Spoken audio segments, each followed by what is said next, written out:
Hello everyone and welcome to another GTA Online content creator video where I'm going to be going over the different variations that we have of the Blaine County 24-hour racing circuit. That is the north, south, short and long versions of the track. So again, this is the same old story, making different variations of my long tracks. And first up we've got Blaine County 24 hours north, which all of these are pretty self-explanatory. The north section is literally just that, the northern part of the track. Just take off all of that southern section that we saw there, and you're just left with the bit around Grapeseed. And there's some nice roads around there. It's an interesting part of the track, and if you just want to race that part of the track, you can load up this circuit, and that's what you've got. So it's the same philosophy as always with all of my tracks. I've got different variations of all of my circuits. And this is no different, we're just doing the same sort of thing. So the first corner here, you do have to be careful on it because it is very close to the start line, and it's quite a tight hairpin. Some of the difficulties with creating these variations is finding a place for the starting grid, especially when you've got 30 players in the starting grid. When you create the full main circuit, you kind of try to base that around where you locate the starting grid, or you find a place for that and then you base the track around that. But when you're creating different variations, there might not always be somewhere where you can put a starting grid, and you have to make a few changes. Now this was the where you saw the start of the race there. That was pretty much the only place where I could fit a starting grid around this whole northern section of the track. So it does mean that the first corner is very close after the start finish line, but once you get used to it, it's not going to make that much of a difference. People in general, I would say, once you get used to a track, you're not paying attention to the checkpoints anymore. You're just paying attention to the road, and you kind of know where you can go and you can't go. So it shouldn't cause too many issues, but in the first couple of times until you get used to it, it is something that you do have to be aware of. But as you can see here, instead of taking a left there and going down the highway, we just go straight across that section and then back onto this straight here, and then you've got your first corner there. So that's why you do have to just be a little bit careful with it. So yeah, it's the same story as all my other tracks with creating different variations of them. The Blaine County 24-hour circuit is the last to get this treatment. Obviously, it all started with Los Santos Grand Prix, with the inner loop, the outer loop, the upper loop, the lower loop, all that kind of stuff. And then obviously I did North Loop as well with the eastern and western sections. But then after that, I obviously created two brand new circuits for next gen. When we moved to next gen and PS4, I created Olympic Grand Prix, and I created Blaine County 24 hours as well. And those were my four sort of main circuits: LSGP, North Loop, and then the two new ones. They're the tracks that feature in the Multi-Class Endurance Championship. They are quite long, they're quite involved. They are what I would consider to be my sort of best circuits for high-level competitive racing. But I also want to make different variations. I don't want to just stick to making long tracks like that. I want to have some short tracks to use every now and again, just mix it up a little bit. And that's the kind of philosophy that I've done with all of my tracks ever since those original loops of Los Santos Grand Prix. So this is the northern section of Blaine County 24 hours, and now we're going to move on to the southern section. Now it's probably very easy to guess at this point what it's going to be. Just remove the northern section and then you've got the southern section there. But we're also removing the bit around Sandy Shores as well. I will come on to why that is a bit later on. But yeah, it's basically just that southern section of the track, the twisty section at the bottom there, but ultimately it's characterized by two very, very long straights. And in that, it's very similar to the lower loop with that of the Los Santos Grand Prix circuit, in that it's got sort of the main start finish straight is very, very long. Then you've got a corner at the top, and then you've got the long back straight on the highway that everybody knows from the main circuit as well. And then in between those two straights, you've got that little twisty section. But ultimately, it's very high speed. It's a very high speed track, and it puts a lot of pressure on the corner exits. So for example, this corner I didn't do very well, and that would pretty much affect me in terms of speed all the way down this highway, all the way down the straight.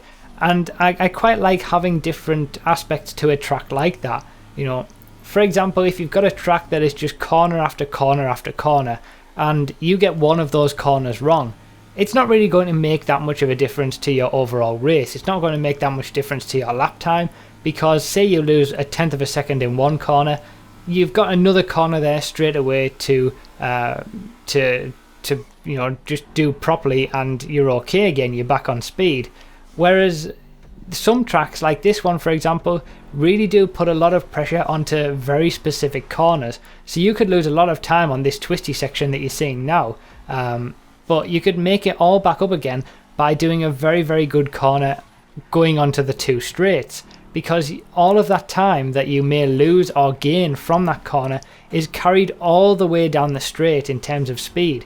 So it's just a different approach, a different style of track, and I quite like to have different styles of tracks. I don't want to just have the same sort of thing over and over again, and making different variations of bigger circuits like I do does lend itself to that, and does give you that option and ability to just create different variations that have different characteristics.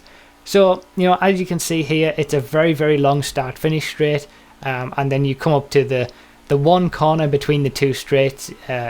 Some people may find this boring if it's just straight after straight, but it's just something a little bit different. And obviously all of these variations are much shorter than the regular Blaine County 24 hours as well. So if you don't, if there's less of you, you don't want to be on the main full circuit, which takes the best part of 2.5 minutes, nearly 3.5 minutes. Sorry.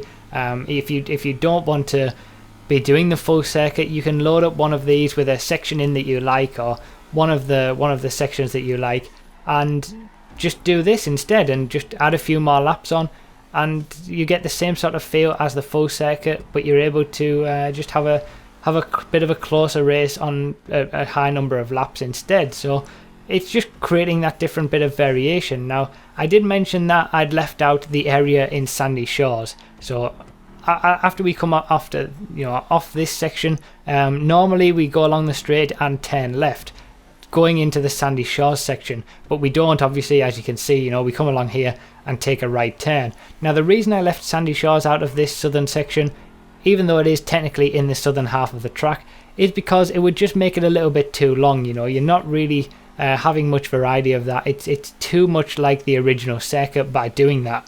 So instead, I decided to split it up entirely. And next up, we've got Blaine County 24 hours short. And, this is the area around Sandy Shores. You basically just take off all of the long part of the circuit, and we're left with just the area around Sandy Shores. Now, this is the shortest configuration of all of the different variations of Blaine County 24 hours. Sorry, it's only about 1 minute 10-second laps, so it's very, very quick. It would be very action-packed as well. It's quite tight, lots of turns. It's basically what I was saying, the polar opposite of the southern section. The southern section is very long straights. This is turn after turn after turn after turn. There is one long straight on the main straight, as you can see here, just to start the lap. But it's also got that aspect of being able to see other drivers and other cars at different parts of the circuit as well. And this has that more so than any of the other variations of the Blaine County 24-hour circuit. As you'll see, it just winds itself around Sandy Shores on a day where you've got lots of different people in the race. You'll see people going past you, going in front of you, all sorts of different places on different parts of the track. It keeps that sort of feel that I have in some of my other tracks as well, but it's the shortest variation. So again, the Blaine County 24-hour circuit, it allows that variation to exist. And if you want to do a race where it's action packed and you've got corner after corner, you can always load up this race and do that. So it's giving you the option, it's giving you the choice to use whichever variation you fancy racing on the most on any particular day. And as you can see here, we come up to this corner, take a right instead of a left that we normally would, and that's pretty much the lap over and done with. So it's very, very quick, and it will provide some interesting racing, I suspect. So I would say that Blaine County 24 hours is probably my favourite circuit at this point. Ever since I created it, the races that I've been doing on it, the enjoyment that I've got from racing it, and now going and creating the different variations of it as well, I think it's kind of, well, it's probably easily my favorite circuit now. Of all of the circuits that I've created, this is easily number one. You know, there's no problems when it comes to cutting corners or curb boosting or anything like that. You don't get any arguments from that. But it's also just a beautiful circuit as well in terms of the views that you get, like some of the things that we've seen from the Multi-Class Endurance Championship, and the flow that you can get around it. And it also feels nice to drive as well, and you've got a lot of variety of corners in there as well. The 3 different sectors, the north, south and short sectors, are all go together very well on the full circuit, and obviously you can race them individually now as well. Yeah, I just really love this circuit. I think it's probably the best one that I've created. It's certainly my favorite, and it's been really nice to go back and make some variations. So the final one is Blaine County 24 Hours Long. Now this one is very high speed. As you can see from the top down view here, it basically just cuts out all of the tricky parts of the track, and it's just basically a long outer loop. So you don't have the short section at Sandy Shores. You go all the way around the outside of Grapeseed. You cut off a lot of the different, a lot of the twisty section that we saw in the southern part of it.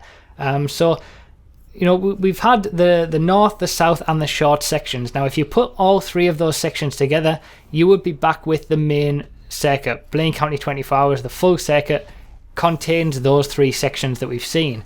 This one is a little bit different. I wanted to just do something a little bit different with this one, and Blaine County 24 Hours itself, the main circuit, is kind of inspired by the Circuit de la Sarthe, which hosts the Le Mans 24 Hours, and this is kind of inspired by sort of those sort of tracks, but they're older configurations of them. So when they used to, you know, race in the olden days, when racing was just getting started, it was all about high speed. For example, Circuit de la Sarthe didn't have the chicanes on the long straight, and it was more about the long, wide, open corners that you carried a lot of speed around. And that's exactly what this track is. It's probably got the highest average speed out of all of the tracks that I've ever created. It's so quick. Obviously you've got the long straight along the highway, but using this this section around Grapeseed as well, this corner that you're seeing now is probably the slowest corner on the entire track. So that's saying something, you know. There's no hairpins. The worst that you get is what you've just seen in terms of tight corners. There's a lot of flow to this track. So it's basically, you know, just take out all of the tricky tight corners of the main circuit and you are left with this one. And obviously going right around the outside of Grapeseed instead of taking sort of the shortcut that we do on the main track, it just gives you that extra bit of flow as well. So it is a little bit longer up to this point than the main circuit, because you're going right around the outside of Grapeseed. But because you miss out a lot of the southern section of the track, as you'll see, it is a shorter track than the main one, but it is a little bit longer than the other variations that we've seen. But it's all high speed, as you know, you're at top speed for a lot of the time on this track. The corners are all very high speed. You've got to get into a flow, you've got to get into a rhythm with it, and any small mistake will cost you in terms of speed that you can get through. As you can see here, you know, you miss all of that section on the left that we would normally go into, and then again on the right you would normally take a right here, you miss all that section. It's just full speed all the way through. It's very high speed, and I can imagine this being really intense for a race as well, you know, really fun, because everybody is just going as quickly as they can. So yeah, I'm looking forward to trying all of these out on stream as well with a lot of people. One last thing to say is that PC is coming out, and I am going to be buying the game for PC. From what I've heard, all of my tracks will transfer over to PC. So for anyone who wants to play these tracks or any of the tracks that I have, the link is in the description down below. It's the first line of the description. Click that and you'll be able to be taken to all of my circuits that I've created. Just click the one that's right for you. But to you guys on PC, when you know, check back in a few days, check back on that link again, and you'll see hopefully that I have included PC links for all of my tracks. So exciting times, but that's pretty much me done with the content creator for a while. You know, I'm pretty much done with doing tracks like this. I may create a few rallycross tracks, but I've created my 4 main racing circuits and all of these different variations, so I'm happy at this point. Thank you so much for watching, guys. Let me know what you think down below about all of these variations, and obviously try them out for yourselves as well. I really appreciate your support as always, and I'll see you next time.